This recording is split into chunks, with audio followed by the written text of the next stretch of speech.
Bismillah ar-Rahman ar-Rahim. Wassalamu alaikum wa rahmatullah. Welcome to Muslim Chronicle.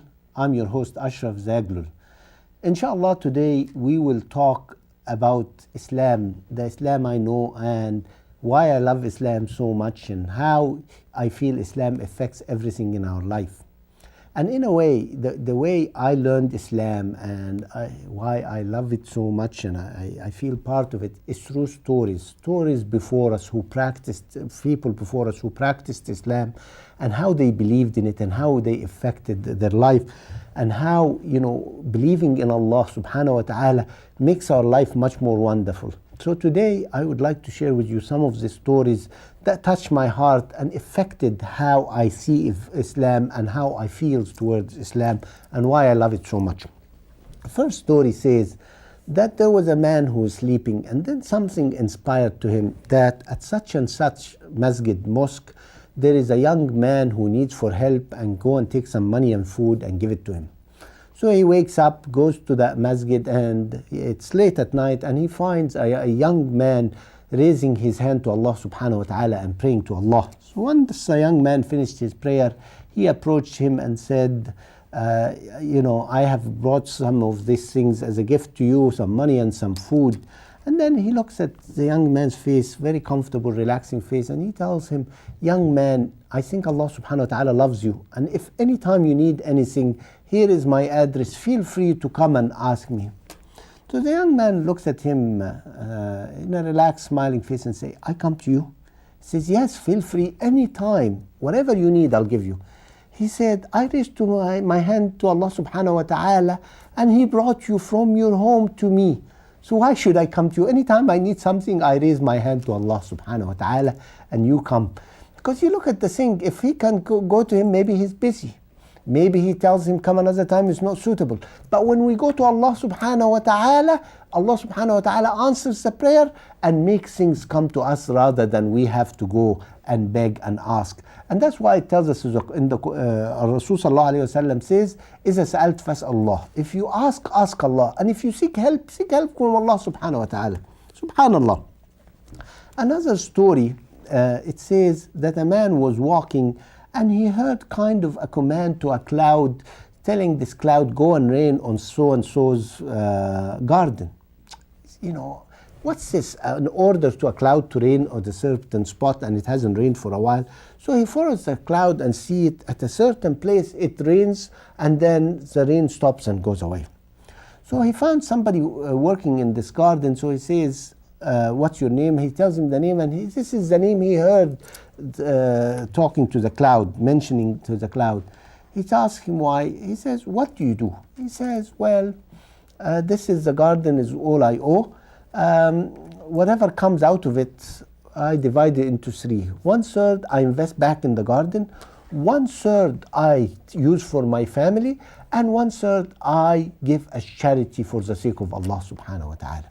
So it's 1/3 as an investment in his assets, 1/3 for his family, and 1/3 for the poor and the charity.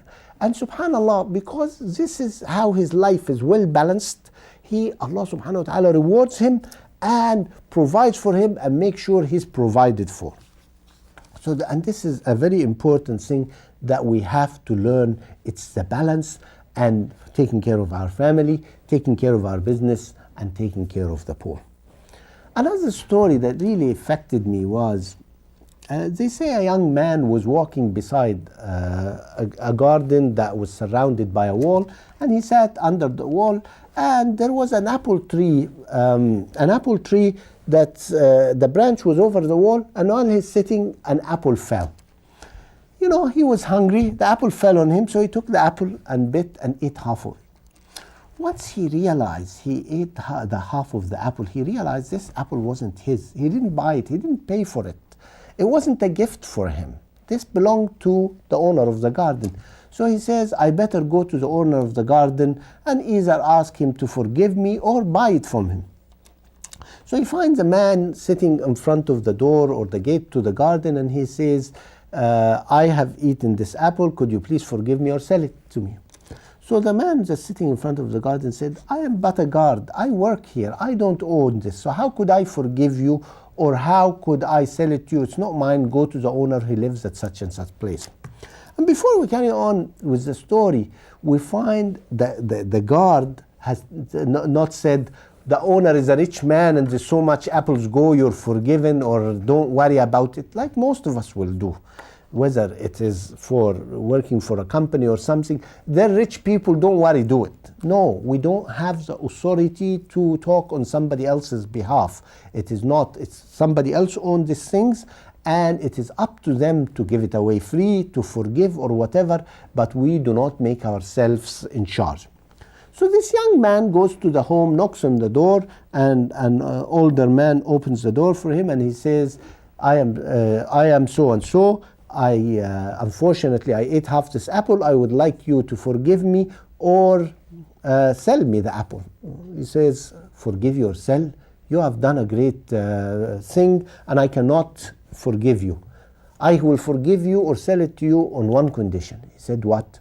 He said, you marry my daughter. So, this young man says, what's wrong with this man? Offering me to marry his daughter.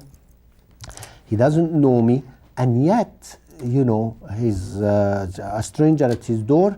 Something must be wrong with the daughter.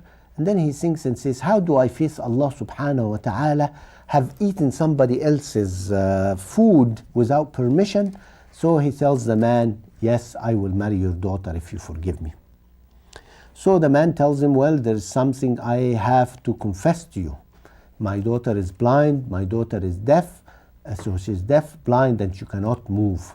And if you still want to marry her, if you want me to forgive you, you can marry her.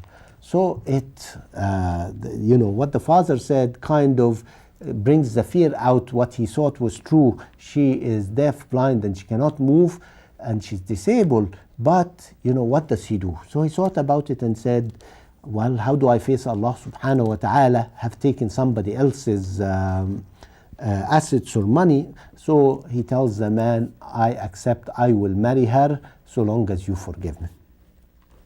So anyhow, they do the wedding, and he goes to see her, and when he walks in, he says, Assalamu alaikum.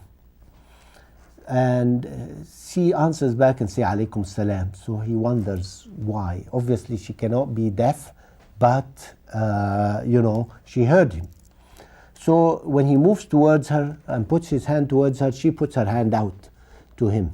So she's not blind either. And he looks and he sees, and she can move, and she's not blind, and she can hear. And he looks in her face and he sees a most beautiful woman. So he asks her, why did your dad lie to me? Why did he tell me you're blind and you're deaf and you're disabled when you are so beautiful and none of the stuff? She told him, but I am. He said, how? She said, I see no evil and I hear no evil, and I would never walk towards any evil. I dedicate my life for Allah subhanahu wa ta'ala. So subhanallah, and they get married and they have a son, and their son is one of the great Muslim imams, which is Ahmad ibn Hanbal. Why? Because his intention was for the sake of Allah. And she is a good lady. And this is, I always say, it tells us in the Quran, الطيبون للطيبات والطيبات للطيبون. The good men are for the good women, and the good women are for the good men. And you find a lot of people saying maybe this is the intention, but a good man could marry a bad woman, and all these discussions. I honestly believe 100% in the Quran. A good man is for a good woman, and vice versa. So he was good, his intentions were good, his intentions were for the sake of Allah subhanahu wa ta'ala, so he found a good woman. Simple thing.